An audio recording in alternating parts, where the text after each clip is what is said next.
Bicol sa Daet. Ayan, kasama ko, pamilya ko. Hindi na tayo gumamit ng sasakyan dahil medyo mahal gasolina.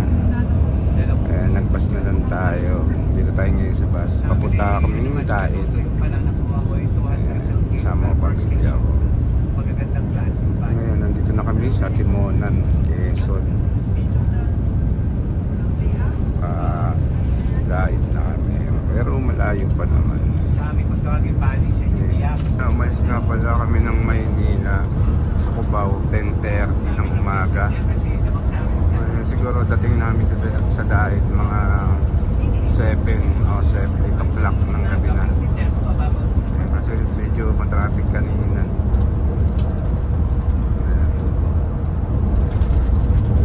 Luwag na ng kalsada rito. Ang ganda na yung daan nyo.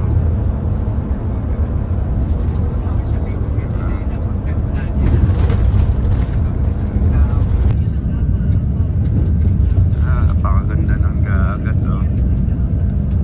Pati hindi maalo, no? Diba? Ayan siya, oh. Ang pati-pati.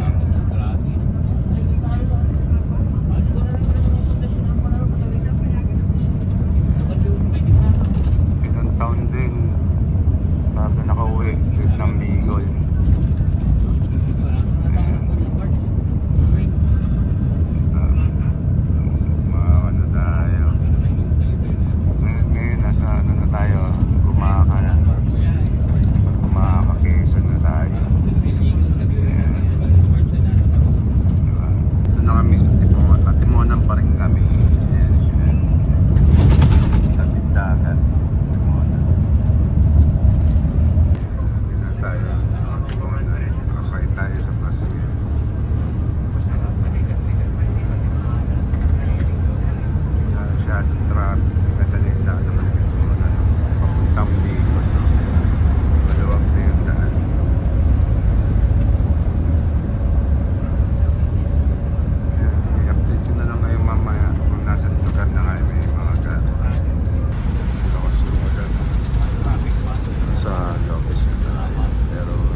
Bagong daan na shortcut ng Lopez.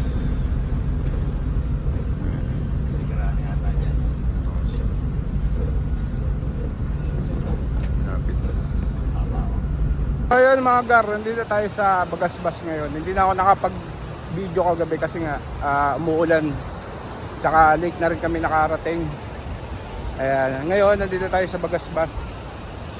Ayan, dami siyang naliligo. Oh. Ayan, oh. Diba? Napakaganda na ngayon dito ngayon sa Bagasbas. Saka malamig, hindi siya yung mainit. Ayan, oh. Dami na naliligo, oh. Ayan mga gar, diba? Ayan siya. Saka doon meron siyang nagsasurfing. May mga nagsasurfing doon, banda roon. Ayan. Tapos meron na silang ano rin dito, mga kainan. Dito naman siya sa may kainan, banda. Napakaganda ngayon ng Bagasbas, oh. Ayan sila.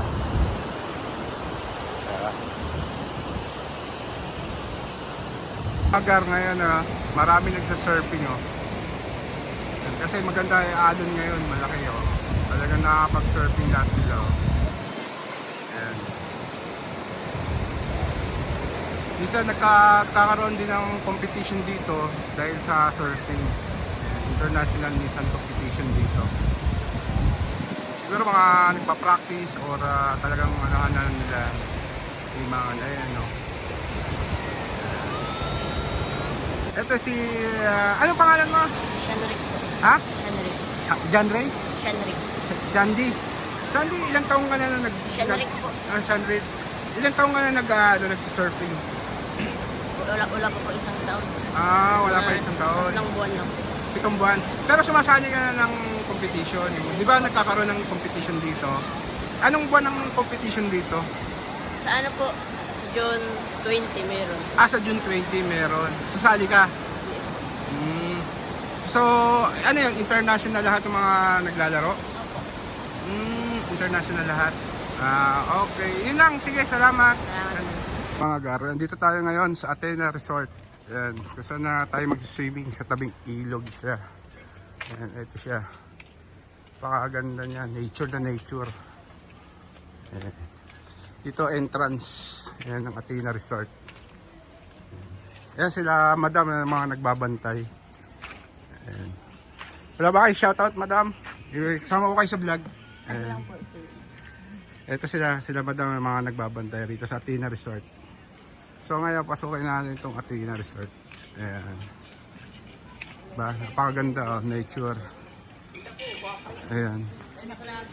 Ito yung papaliguan natin. Ayan.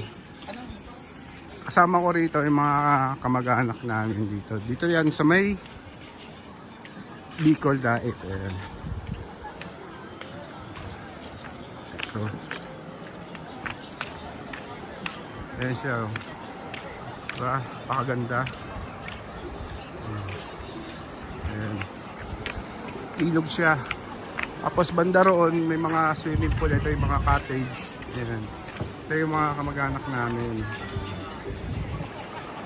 Ayan. Ito yung Athena Resort. Diba? Pakaganda oh. Ayan.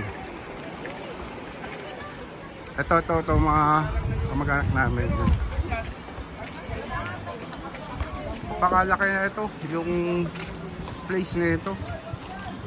O, diba? Ayan sila. Ayan. Diba?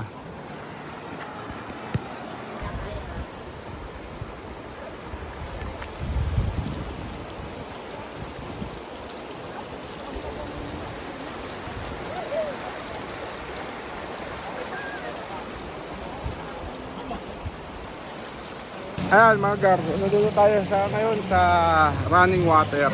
Ayan. Ayan na tayo. Nandito tayo ngayon. Ang lamig ng tubig. Ayan. Napakaganda, napakasarap po. Sa running water tayo. Diba? Ayan. Dito naman may swimming pool. Yung sa kabila, ilog naman. Ayan. May running water doon sa kabila. Dito swimming pool naman. Sa loob to ng Athena. Ayan. Diba? Napakaganda oh. Ayan. May mga pambatang swimming pool. Kung gusto mo sa may running water, doon ka naman sa kabila, ilog. Doon. Ayan siya. Ayan garo, lakas ng ulan oh. Ayan. Ayan, lakas ng ulan oh. Laki na ng ilog agad oh. Ayan. Ito yung sasakyan namin ngayon. Ayan. Pa Manila na. Ayan yan. Alas 9. Okay gar, hanggang dito na lang ang aking vlog. Okay, bye bye.